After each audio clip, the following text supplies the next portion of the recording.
ब्रह्मानन्दम्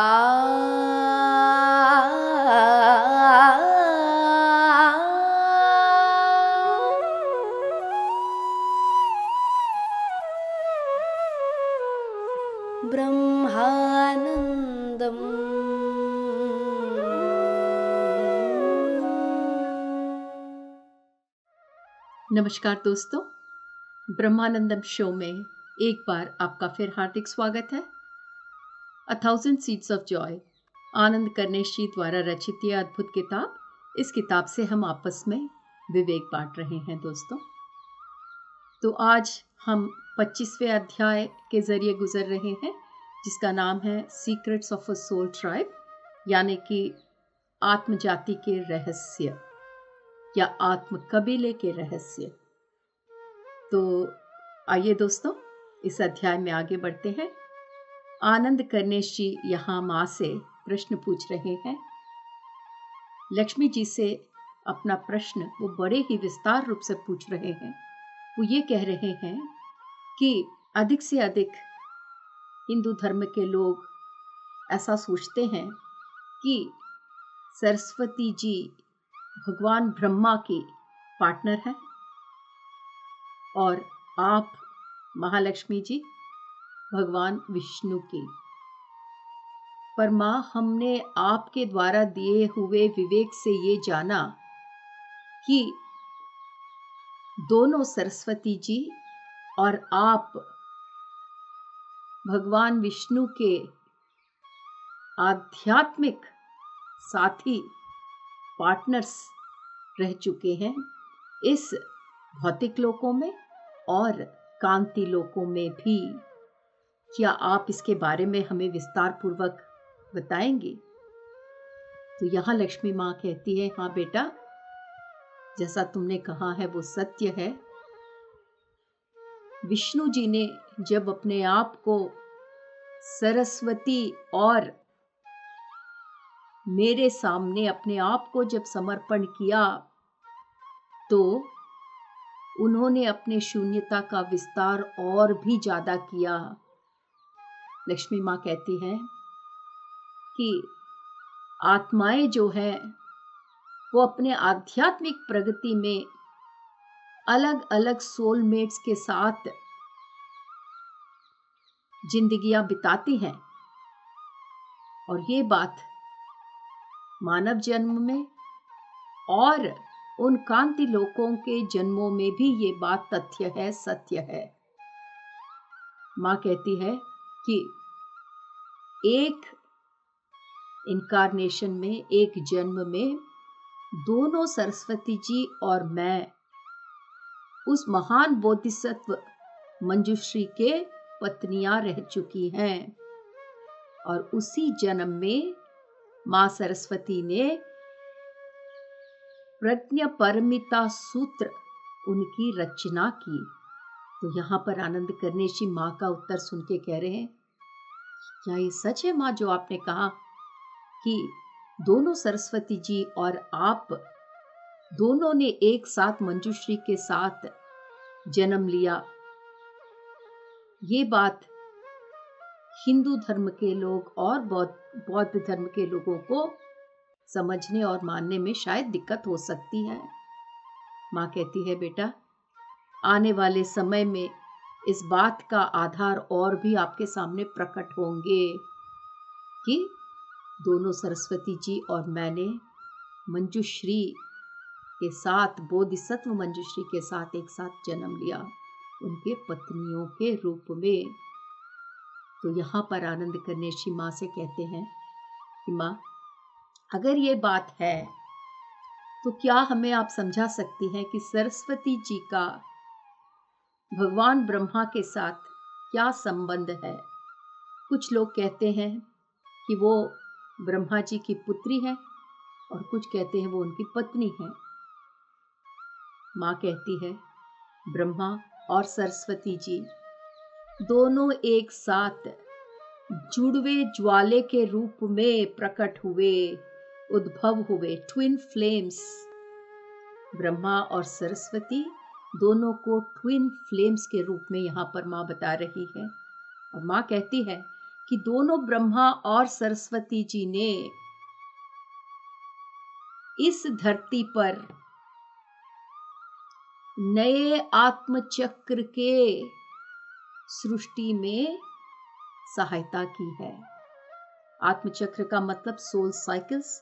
हम पिछले एपिसोड्स में आत्मचक्र सोल साइकिल्स के बारे में हमने बहुत विस्तार पूर्वक माँ से जाना है दोस्तों, तो भूले नहीं कि यहाँ माँ ये कह रही है कि दोनों ब्रह्मा और सरस्वती जी इस धरती पर जो नए आत्माओं की ये जो उनका जो आत्मचक्र होता है, जो शुरू होता है, उसके उद्भव में, उसके सृष्टि में दोनों ब्रह्मा और सरस्वती का बहुत ही बड़ा योगदान है। यहाँ पर आनंद कर्णेश जी माँ से पूछ रहे हैं कि माँ, बौद्ध धर्म में सरस्वती जी को एक संपूर्ण एनलाइटेंड बीइंग, एक ऐसा जीव जो संपूर्ण रूप से आत्म साक्षात्कार प्राप्ति उनकी हो चुकी है, सरस्वती जी को ऐसा माना जाता है। पर बौद्ध धर्म में विष्णु भगवान को एक संपूर्ण एनलाइटेंड बीइंग के रूप से नहीं जाना जाता। ऐसा क्यों? यहाँ पर माँ कह रही है, जो वेद समय था, वैदिक पीरियड, वो काल, वेदों के काल में शुरू में विष्णु जी एनलाइटेंड बीइंग थे और उनके जो फॉलोअर्स थे उनको भगवान मानते थे। क्यों? क्योंकि उनके पास कई सिद्धियां थी।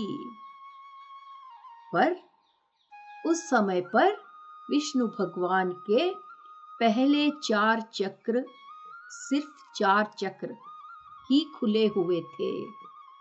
पर पहले 4 चक्र खुलने से बहुत ही सिद्धियां प्राप्त होती हैं। उन सिद्धियों के द्वारा काफी लोग उनके फॉलोअर्स हो गए थे, उनको भगवान मानते थे।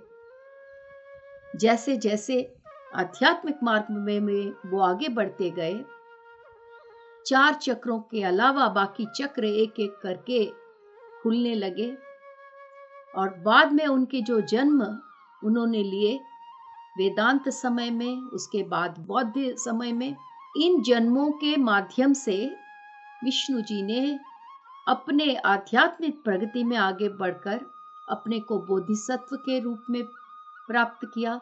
उसके बाद वो एक बुद्ध बने, उसके बाद वो एक असेंडेड गॉड, दिव्यत्व से भरे एक देवता बने। यहाँ माँ कहती है कि याद रहे कि ये जो देवी देवताएं हैं, इनका भी ये जो आध्यात्मिक की जो जर्नी है वो कहीं रुक नहीं जाता। वो हमेशा ही अपने अंदर और भी प्रगति करते हुए शून्यता के गहराइयों में बढ़ते ही जाते हैं। तो यहाँ आनंद कर्णेशी का माँ से अगला प्रश्न ये है कि माँ, अभी आपने बताया कि विष्णु जी अपने एनलाइटनमेंट के मार्ग में आगे बढ़ते हुए पहले 4 चक्र को खोल के उसके बाद अपने आने वाले जन्मों के माध्यम से बोधिसत्व बने, फिर बुद्ध बने, उसके बाद फिर एक असेंडेड गॉड, एक पुरोगमन प्राप्त हुए, एक देव बने। तो यहाँ पर एक बात समझाओ माँ कि बुद्ध और एक पुरोगमन प्राप्त हुए भगवान, मतलब असेंडेड गॉड, एक दिव्य आत्मा, इनमें क्या अंतर है? क्योंकि जैसे आपने हमें समझाया अभी कि पहले बोधिसत्व, उसके बाद बुद्ध, उसके बाद असेंडेड बीइंग, यानी कि एक दिव्य आत्मा। तो क्या फिर दिव्य आत्मा की जो स्थिति है वो बुद्ध स्थिति से ऊंची है? तो यहाँ पर माँ जवाब दे रही है कि क्या एक सूरजमुखी का फूल गुलाब के फूल से उत्तम है? कुछ लोग कह सकते हैं हाँ, पर क्या सारे फूल एक समान नहीं हैं? क्या ये सारे एक साथ जुड़कर इस धरती मैया से हमेशा एकत्व की भावनाओं में क्या जुड़े नहीं रहते? जो भी एक फूल को देखता है या उसके सुगंध को सूंघता है, तो वो सब उस एकत्व के भाव से क्या नहीं जुड़ जाते? माँ कहती है कि जब सबसे पहला एनलाइटनमेंट होता है वो प्रथम 3 चक्र के खुलने और अनुसंधान होने से होता है। और पहले 3 चक्र कौन से हैं दोस्तों? हमने जाना है इसके पहले भी। पहले 3 चक्र हैं मूलाधार चक्र, स्वाधिष्ठान चक्र, मणिपूरक चक्र। चक्र और एलिमेंट्स में हमने बहुत ही विस्तार पूर्वक जाना। प्रथम 3 चक्र खुलना ही एनलाइटनमेंट के मार्ग में पहला कदम है। जब ये होता है, पहले 3 चक्र जब खुल के अलाइन होते हैं, अनुसंधान होते हैं, तब ये जो हमारे सारे बिलीफ्स हैं कि ये छोटा है, वो बड़ा है, ये इससे उत्तम है, ये उससे कम है, ये सब खत्म हो जाता है। क्योंकि जब पहले 3 चक्र खुलकर अनुसंधान होते हैं तो वो तभी होते हैं जब हमारा मन पिघल जाता है या शून्य हो जाता है। एक शून्य मन कभी भी तुलना नहीं करता। माँ कहती है कि ये जो सारी तुलनाएं हैं, किसके बारे में? आत्म साक्षात्कार की स्थितियों के बारे में। जितनी भी हमारे सोच हैं, बिलीफ्स हैं, वो सब हमारे द्वंद्वता से भरे मन से उत्पन्न होते हैं। और जब हम एनलाइटनमेंट, आत्म साक्षात्कार के मार्ग पर पहला कदम उठाते हैं, वो तब है जब हमारे पहले 3 चक्र खुलते हैं और उसी क्षण हमारा मन शून्य हो जाता है और वहां पर कोई तुलना नहीं रहती। या 3 चक्र खुले हैं या 4 खुले हैं, 5 खुले हैं, हम इन सब सोच से परे चले जाते हैं। और उसके बाद एक ही चीज बचती है, वो है परम आनंद। अगर कोई जीव, कोई आत्मा 3 चक्र के खुलने के पश्चात उसी स्थिति में करोड़ों साल जीना चाहता है तो वो उसकी इच्छा है। आगे बढ़कर चौथा चक्र खोलने की कोई भी दबाव उस पर नहीं है। आध्यात्मिक प्रगति हमेशा होती है, हमेशा हम आगे बढ़ते हैं, क्योंकि जैसे जैसे हम आगे बढ़ते हैं हम उस एकत्व के भाग को समझने लगते हैं, उस एकत्व के सार को समझने लगते हैं। क्योंकि जैसे ही हम आत्म साक्षात्कार के पहले सीढ़ी पर पैर रखते हैं, वहां पर न कोई मन होता है, न हम अहम के खिड़की से सोचते हैं। माँ कहती है इस आध्यात्मिक प्रगति को समझने के लिए मैं तुम्हारी यहां सहायता करती हूँ। माँ कहती है देवी देवताएं एक ऐसे एनलाइटेंड बीइंग हैं जो उन कांति लोकों में, उन आध्यात्मिक लोकों में है। पर अगर हम समझना चाहे तो ऐसे देवी देवताओं के लिए कम से कम पहले 4 चक्र खुलना है, तभी हम उनको देवी या देवताओं के स्तर से देखते हैं। और जब पहला 4 चक्र, इसका मतलब मूलाधार, स्वाधिष्ठान, मणिपूरक और अनाहत चक्र, जब ये 4 चक्र खुलते हैं तो ऐसे दिव्य आत्मा, ऐसे आत्मा की जो फीलिंग होती है वो करुणा से भरी रहती है।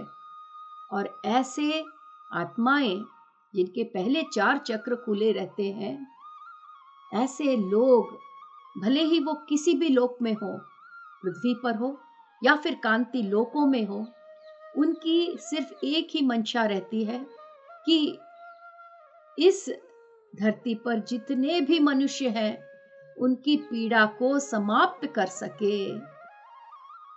माँ कहती है एक देवी या देवताओं को इस पृथ्वी पर बार बार जन्म लेने की जरूरत नहीं है। अपने आध्यात्मिक प्रगति को आगे बढ़ाने के लिए उन लोगों को इस धरती पर बार बार जन्म लेने की आवश्यकता नहीं है, पर ये उनकी चॉइस है। अगर वो अपने साथियों को इस धरती पर बाकी मनुष्यों की सहायता करने के लिए अगर वो जन्म लेना चाहे तो वो ले सकते हैं, पर उनकी आध्यात्मिक प्रगति के लिए उन्हें इस पृथ्वी पर जन्म लेने की जरूरत नहीं है। माँ कहती है जो बोधिसत्व है वो एक ऐसे देवी देवताएं हैं उस कांति लोक में, या तो वो कांति लोक में हो सकते हैं या फिर इस धरती पर एक मनुष्य के रूप में भी हो सकते हैं। और ये जो बोधिसत्व हैं इन्हें धरती पर आने की जरूरत नहीं है, पर जब ये धरती पर आते हैं तो अपनी सारी जिंदगी दूसरों के लिए स्पेंड करते हैं, दूसरों के एनलाइटनमेंट के लिए अपनी जिंदगी ये व्यतीत करते हैं। इनके लिए अपने एनलाइटनमेंट से ज्यादा दूसरों के एनलाइटनमेंट की चिंता रहती है।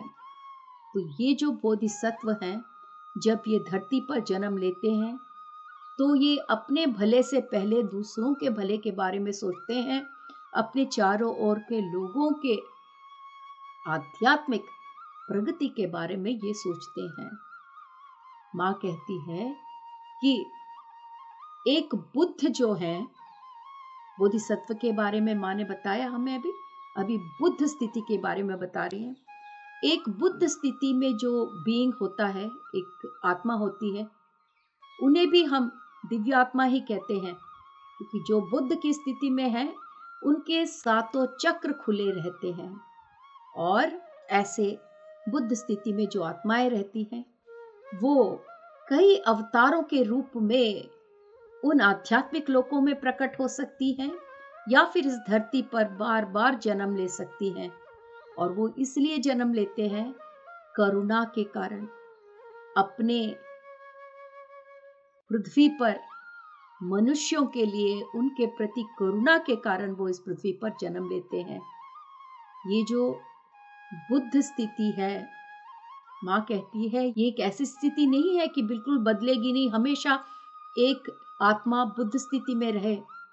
बुद्ध से भी वो आत्मा हमेशा आगे बढ़ती ही रहती है। और आगे बढ़ने का मतलब है कि अपने शून्यता के गहराइयों में जाना और भी गहरे लोकों तक पहुंचना। और ये जो चक्र के खुलने की परंपरा है वो आगे बढ़ती ही रहती है। माँ कहती है कि ये जो एसेंडेड देवी देवताएं हैं जिन्हें हम महादेव महादेवी के रूप में जानते हैं, ये एक कंप्लीट एनलाइटेंड बीइंग है।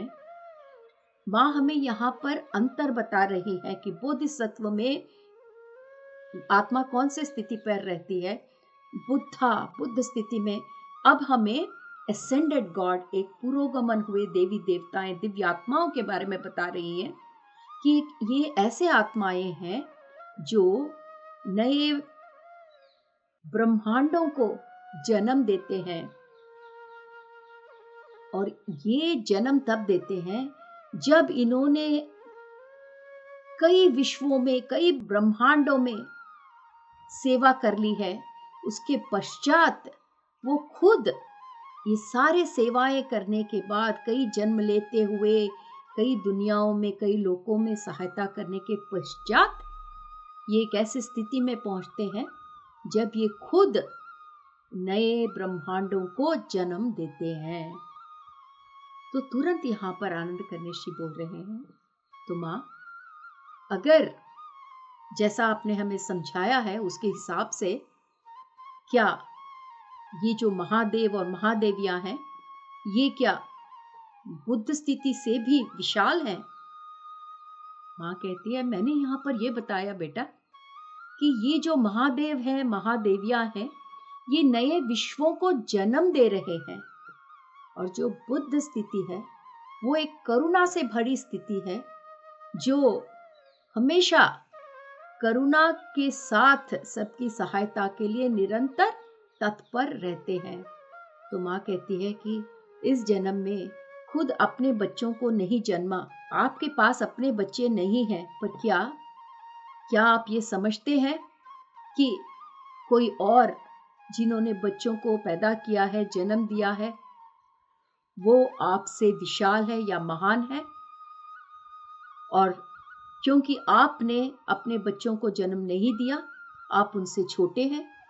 तो आनंद कर्णेशी कहते हैं नहीं, तो बेटा ये भी वही बात है। अगर कोई बच्चा जन्म नहीं करना चाहता, इसका मतलब ये नहीं है कि वो दुनिया के बाकी बच्चों के साथ संबंध स्थापित नहीं कर पा रहा। अपने खुद के बच्चों के न होने के पश्चात भी एक मनुष्य इस विश्व के बाकी बच्चों के साथ एकत्व के सूत्र में बंध सकता है। माँ कहती है कि जो महादेव महादेवियां हैं वो नए विश्वों को जरूर जन्म देते हैं, पर इसका मतलब ये नहीं है कि बुद्ध स्थिति इनसे कम है। यहाँ पर माँ बता रही है कि ऐसे कई आत्माएं हैं बौद्ध स्थिति में जो महादेव महादेवियों से भी विशाल हैं, और ऐसे कई महादेव महादेवियां हैं जो बुद्ध स्थिति से भी विशाल हैं। तो ऐसा कोई नियम नहीं है कि महादेव या महादेवी की स्थिति बुद्ध स्थिति से भी विशाल है। माँ कहती है कि ये जो आध्यात्मिक प्रगति है उसका एक ही मकसद है, इस शून्यता के लोकों में और गहराइयों में जाना, या शून्यता को इतना विस्तार करना कि उसकी गहराइयों गहरे लोकों तक जाना। माँ कहती है ये यात्रा तो निरंतर है, इसका नए ब्रह्मांडों से जन्म देने से कोई संबंध नहीं है। एक आध्यात्मिक प्रगति का मार्ग सिर्फ शून्यता का विस्तार का मार्ग है। ये एक अनंत यात्रा है। अनंत माँ यहाँ पर बार बार इसलिए कह रही है कि ये जो शून्यता के लोक है इसका कोई अंत नहीं है। जो भी लोक हैं वो भी निरंतर विस्तार होते जा रहे हैं। तो यहाँ हमें ये समझना है कि शून्यता के ये जो विस्तृत रूप है जो हम यहाँ पर देख रहे हैं, समझ रहे हैं, वो भी अनंत है।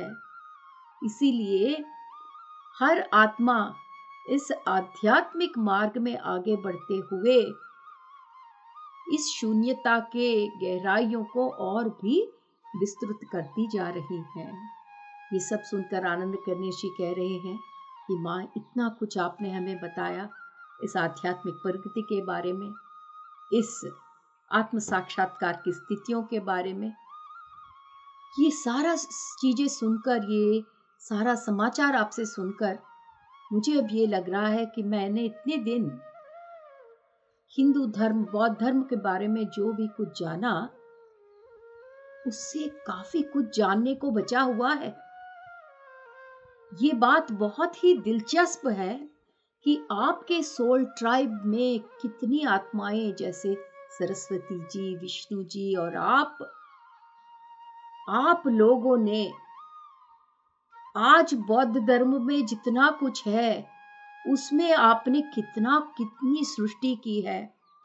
क्योंकि हमारे हिसाब से सरस्वती, विष्णु, आप, महालक्ष्मी, ये सब हिंदू धर्म के देवी देवताएं हैं, पर आपसे इतना कुछ जानकर हमें समझ में आ रहा है कि हिंदू धर्म में ही नहीं, बौद्ध धर्म में जितना कुछ है उसमें आपका कितना योगदान रहा है। तो दोस्तों, आज का एपिसोड हम यहाँ समाप्त करते हैं। अगले एपिसोड में माँ के मुख से हम और भी विस्तार से हमारे इन धर्मों के अंदर इन देवी देवताओं का योगदान जो है उसके बारे में और भी विस्तार पूर्वक जानेंगे। धन्यवाद।